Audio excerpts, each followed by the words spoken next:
New Year's brings out all sorts of predictions, and on the eve of 2009, our next guest had this to say about commodities and the dollar.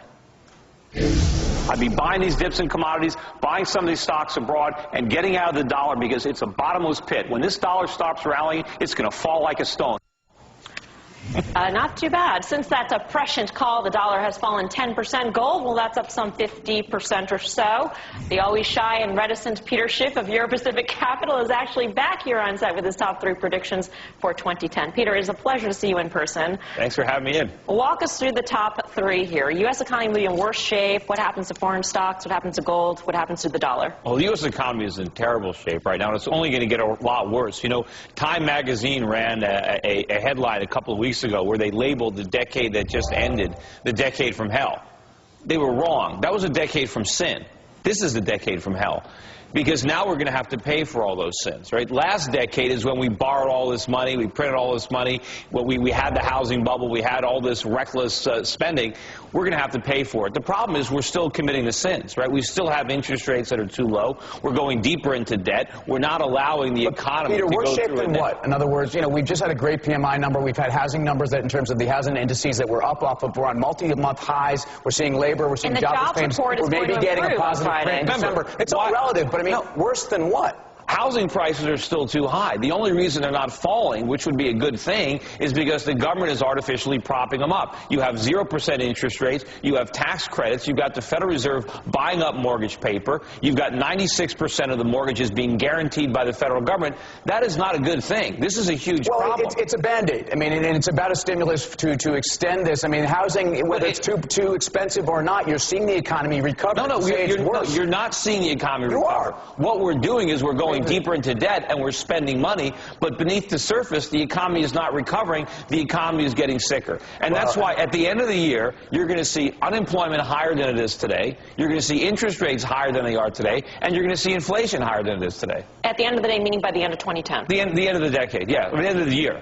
The end of the year, okay. So put those pieces together. If you see unemployment higher and the economy not doing well, where does the inflation comes from? The dollar being weaker, or where do you get the inflation? Well, the inflation comes from the Fed. I mean, inflation comes from money supply growth, and the Fed creates inflation. That's what they're doing. But ultimately, if banks aren't lending money, there's no money in circulation. I mean, the velocity of money is not. Sure they are. They're lending it to the federal government. Who do you think's financing the national debt? Well, it's the countries of the world that you've actually been talking about. No, but a lot of it is being financed through our banking. Banks aren't lending. So, I mean, there's no inflation. They're not lending to business. They're lending to government. The money is still getting into circulation. It's being spent into circulation through government. It's certainly going in through the financial markets. There's no inflation anywhere. There is inflation. Inflation is the expansion of the money supply. The money supply is growing rapidly. Not until it's inflationary. No, money is not moving around in a place where you have. It's already inflationary.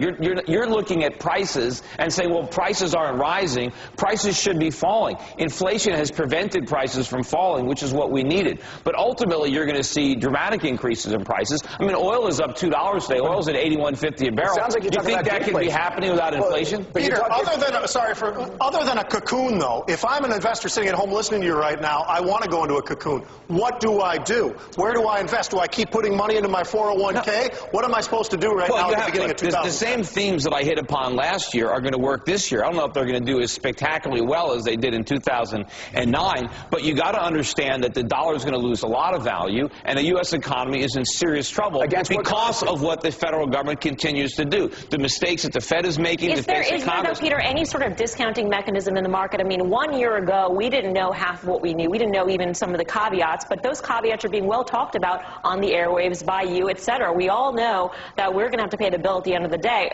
Haven't we sort of accepted that fact in some fashion? Not at all. All we've done is set ourselves up for a much worse economic fall than the one we had, because the Fed has created a currency crisis that's coming. It might even hit in 2010, but it might hit in 2011. But when the dollar collapses, and it's not just going to go down 10%, I'm talking 50, 60, 70% or more decline in the value of the dollar.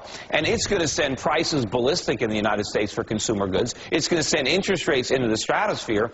And if people think the economy is bad now, imagine how much worse it is when all the unemployed people, when you can't even buy anything with your unemployment checks because prices are so high. So, Pete, given your scenarios, which I don't disagree with entirely, but is there a short in retailers at some point? Is that a name or an area we would get specifically short? The worst place that you can invest money, if you're thinking about investing money, you don't want to be in any retailers in the United States. You don't want to be in the financials. You don't want to be in the areas of housing. Across the board, there's not even one that you like. No, because Americans are going to stop shopping. We're broke. We're done. Americans have to start saving. Unfortunately, they're not doing that yet because interest rates are still too low. Eventually, they're going to be a lot higher, and Americans are going to start saving.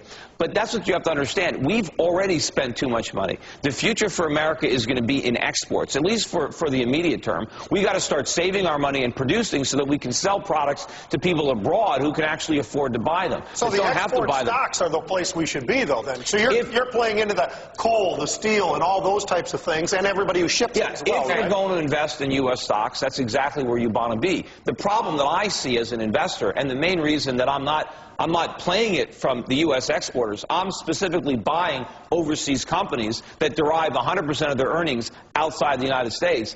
The big problem with trying to play the global recovery, and the global economy is probably going to boom in this coming decade, but if you try to play that from the U.S. perspective, I think you're paying too much for stocks. You can get much better valuations by investing abroad. But I'm also very afraid about the regulatory scheme and higher taxes that I see coming for U.S. corporations, especially U.S. corporations that manage to make money. I can see windfalls profit taxes coming not just on oil companies, but all sorts of exporters, as politicians try to vilify the companies who are earning profits and try to seize those profits, to try to, for the common good. Peter, gotta go. Always a pleasure. Thanks for the lively discussion, as always.